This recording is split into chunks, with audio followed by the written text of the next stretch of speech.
With Bloodlines 2 on the horizon, we were eager to learn not just more about the world of darkness that the game is set in, but some of the concepts and mechanics we'll be dealing with when it releases early next year. To do that, Max Scoville and I dove headfirst into the source material, the Vampire the Masquerade tabletop game, and invited two experts, Rachel Leiker, the lead UX designer from Bloodlines 2 developer Hardsuit Labs, and Jason Carl from White Wolf Entertainment and the DM from the VTM actual play series LA by Night, to be our tour guides to life as newly undead vampires.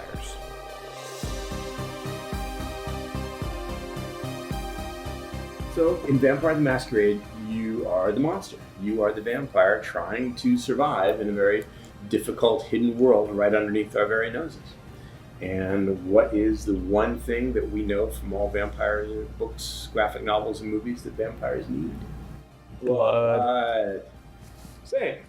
I almost said sunlight, and I was like, no, it's the other one. Okay. That's the opposite of what that is. Okay, so we weren't off to a great start, but we had our characters and we were ready to get to it. At some point in the last 6 months, you were all human beings, right?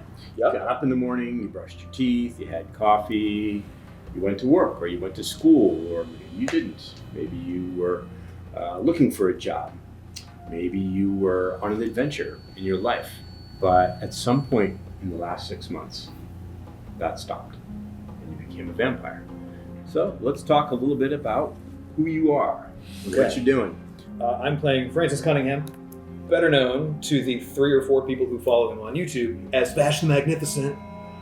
He is an up-and-coming street magician who's just truly awful with deck. So is he just like David Blaine, but a vampire? And way worse. Okay, so like possible. YouTuber David Blaine, Yes. who goes to Burning Man. Exactly. And he's like kind of, he's It will be the Burning. kind of a weeaboo.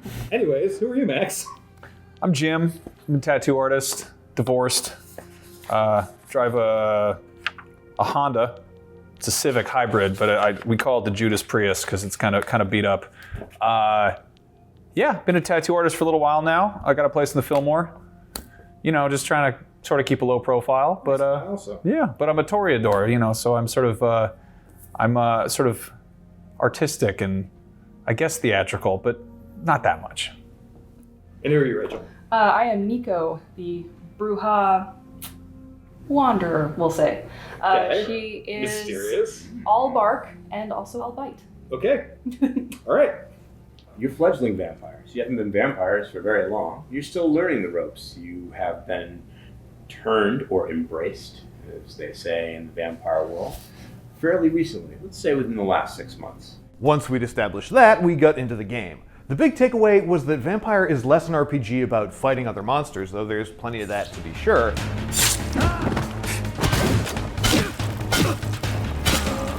But the tabletop is more focused on your relationships and the politics of its world. We got into that more as the session went on, but we started small, in our own little vampiric hideout, or as they're called in-game, domains. The domain is a small city block in the Fillmore, which is sort of a revitalized music and arts district in San Francisco. Life in your block centers around a little bar, Strange Vibes. It draws a small but colorful crowd thanks to its vibrant musical performances on its small stage, which makes it a very convenient place for you guys to hang out and get the thing that you need most, which is blood. When you get hungry, Sandwiches. this is a great place to be. Blood sandwiches. It's gonna get all soggy. It's disgusting. I think the bread would be the gross part of the vampires. Yeah. It's just a vessel. Just The get, delivery method. just get like you can just drink it. It's fine. It's not like butter or mayonnaise. You don't have to make up like a starchy excuse to consume it. Yeah, like I said, not super great at the whole being an undead monster thing yet. But we were relatively fast learners, and one of the things that you'll have to learn to manage in the world of Vampire is your hunger. Hunting in the bar and the Strange Vibes can be easy, can be hard depending on the night. There are several dozen people hanging out here tonight, all walks of life in San Francisco. Attorneys, baristas, artists, maybe other vampires, who knows? It's hard to spot here. Do you mean literal vampires or tech bros? They're different. In Vampire the Masquerade 5th edition, which is what we're playing today, or V5 as we call it, Cool. we don't measure blood. It's not a resource. You don't like have a gas meter or a gas tank full of blood that you spend in points like you would mana or hit points or something. Instead, we're going to measure your hunger. The reason we do this is because it's hard to talk about abstract ideas like blood or hit points in a way that's meaningful. What does 5 blood feel like? It's better than 10 blood, or is it worse? I guess. I don't know. But we all know what it's like to feel hungry. We've all skipped breakfast. We've all skipped dinner. We've all been so hungry that we get frustrated and angry, right? So hunger is an easier concept to talk about. And that's what we're going to do. And we're going to measure your character's hunger with these special hunger dice. Now, it's likely that mechanically this will work differently in Bloodlines, since in video games it's harder to abstract things like hunger into digital mechanics. But the concept is an important one that Bloodlines will also deal with, since it's such a big part of what allows vampires to retain their humanity.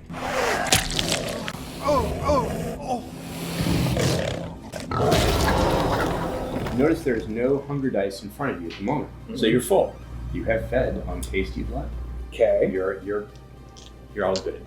You got all the blood you need. But eventually, because this is the world of darkness, you're eventually going to get to hunger 1.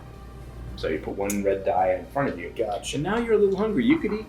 Maybe you had breakfast, but it's lunchtime and you could eat. Right? Okay. We've all felt that before. If you're unlucky, you're going to get to hunger 5.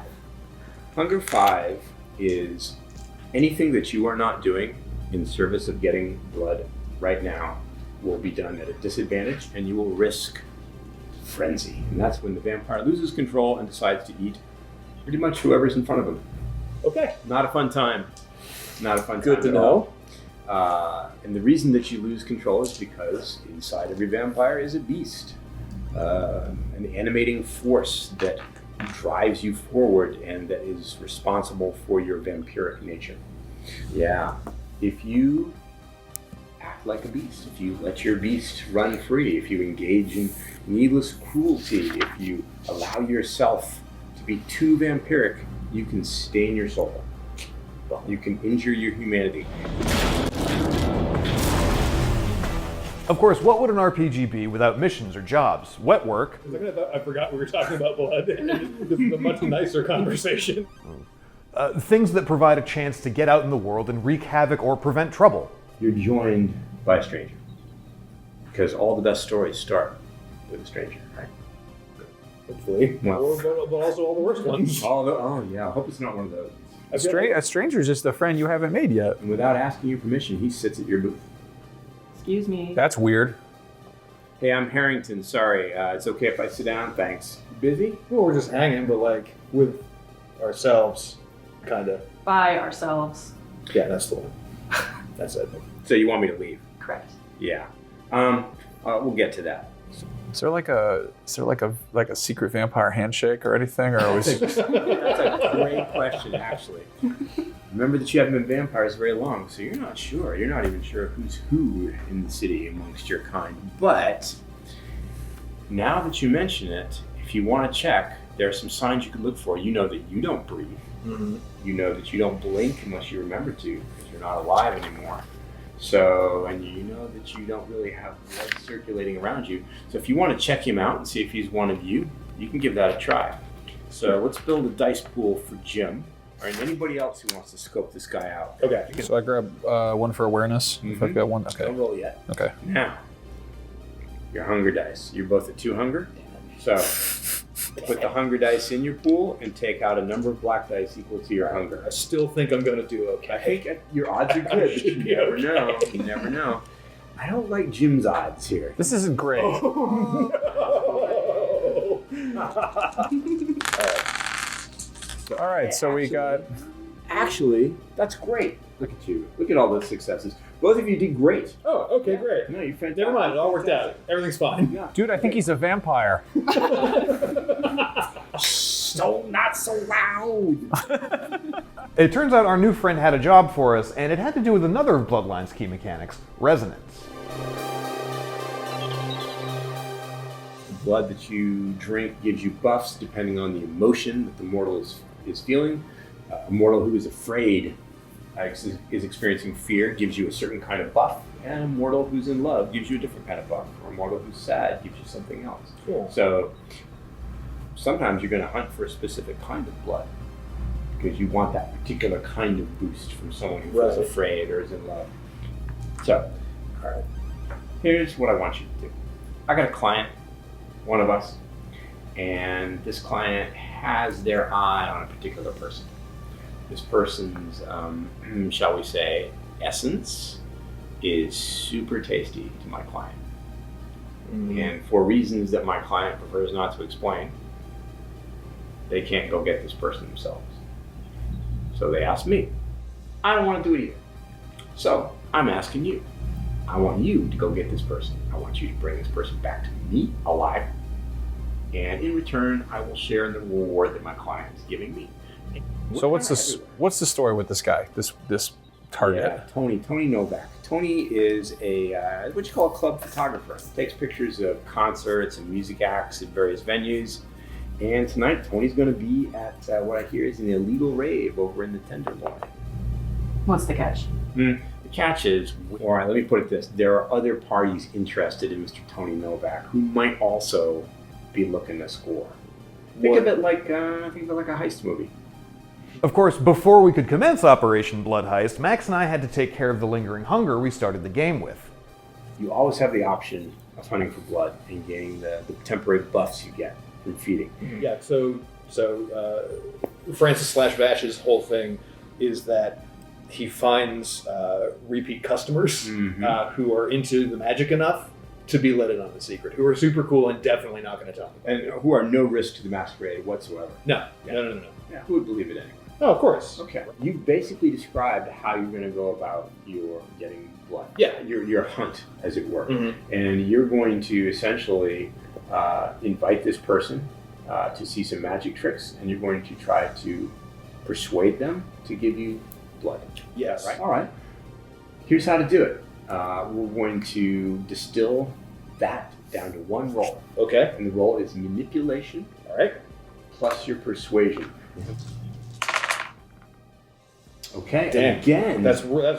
I'm okay with that. That's really does he good. always roll like this? No, I've seen Is he him a just ringer? do the dumbest things. Yeah, it's true. Yeah. Things will get much worse for us. I managed okay on my end, but things got a little messy for Max. Yeah, looking good. Looking for 4 successes. Oh no! Uh-oh. I got the skull. Oh god, this is so bad. This is so bad. Okay, I got Don't panic. 5 failures and 1 onk, and then the skull. Okay, so you can still succeed, but I'm gonna have you succeed at a cost. Something negative is going to happen out of this. He gets scared. He gets panicked. He pulls out his phone, takes your picture. So can I pull the phone out of his hand and then cloud his memory? You bet. You want Okay, let's do that. with mentalism? Yeah. Yeah. Ooh. All right. So first things first, and here's where it gets tricky. You took away 1 hunger die, so now you're at hunger 1. Roll a hunger die to see if you get hungry while doing it. You don't. Awesome. You maintain excellent Nice. self-control. Great. Good to hear it. You don't need to make a roll because he's unsuspecting. You've taken him unaware. The phone leaps out of his hand and into yours. Nice. How the hell did you do that? What's wrong with you? Who are you? What? Can I cloud the memory? You just do Do it. I need to roll for that? You don't. He's I just an do it? unsuspecting mortal, and he doesn't know what's going on. Your hand passes over his face. His eyes cloud. All right. And can't quite remember how he got here, but it's good to meet you. All right. Can I have the phone back? But we both got our hunger in check and get some handy buffs to boot. And the cool thing was, Jason and Rachel had developed custom resonance boosts and vampiric abilities based on the ones in Bloodlines 2, so we got an even better idea of how these systems work in the context of the game. Of course I'm going to turn into fog and go through a window. Why wouldn't I? We eventually made our way to the illegal rave, which ended up being a lot less illegal and ravey than we expected. The illegal rave is actually a promotion for the DJ. DJ is none other than Diva Dub all the way from LA. And we were able to find and recover our target thanks to some very clever and super convincing deception. I roll it next to the stage. I'm assuming there's security. There's a couple of those security guards. Cool. Tony, he's just like super bad. He just. Are you just with him? Around. I'm not like with him, but I'm like adjacent to him. Through that curtain, he should be back there. You're basically got it. letting It's Nico fine. handle this. Oh yeah, that's 100% the dynamic. So Like, backstage, these two are somewhat capable, and I'm just like, backstage, Tony, whom you recognize from the photo, is back here, and he's chatting up a friend. Cool. I'm gonna walk in with my stuff still in my hands, and I'm just like, oh my god, Tony, I've been looking for you everywhere. Dimitri is out back, and he is just screaming for you. Let's go. Let's Here, get this have over some with. water, Thanks. whatever. Just please follow me outside. And I'm Appreciate texting, it. and Yeah, thanks a lot. We have a group chat. I'm just like, I've got the thing. Meet outside now. Well, we might have caught in the eye of another gang of vampires. It was good to meet you. I'm sure we'll run into each other one of these days. Maybe. Yeah, Okay. yeah. Yeah. Well, this has been real. Good chatting. I'm gonna just go. Yeah. I'm gonna take off. I think my Take friends off. are leaving. Yeah, they texted me. You happen to glance behind you, and you notice that Hardwire is following. Because he sticks out of the It's crowd. very difficult to miss this guy. Yeah. And gotten ourselves in trouble with some of the undead powers that be, because I definitely broke the masquerade at least once. I think Harrington, Hardwire, Rufio, and Elsa may have some things they want to say to you. I'm sure they will. But that's all part of it. Like I said, Vampire's world is one of complex relationships, and both Bloodlines 2 and the tabletop version are all about how you navigate them and the consequences of those choices.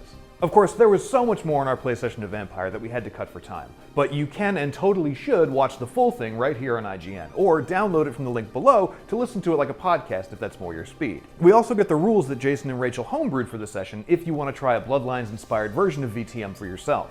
You can also check out the full Bloodlines 2 gameplay demo that we saw at E3 2019, and for plenty more Bloodlines 2 and/or tabletop goodness, you're already in the right place here at IGN.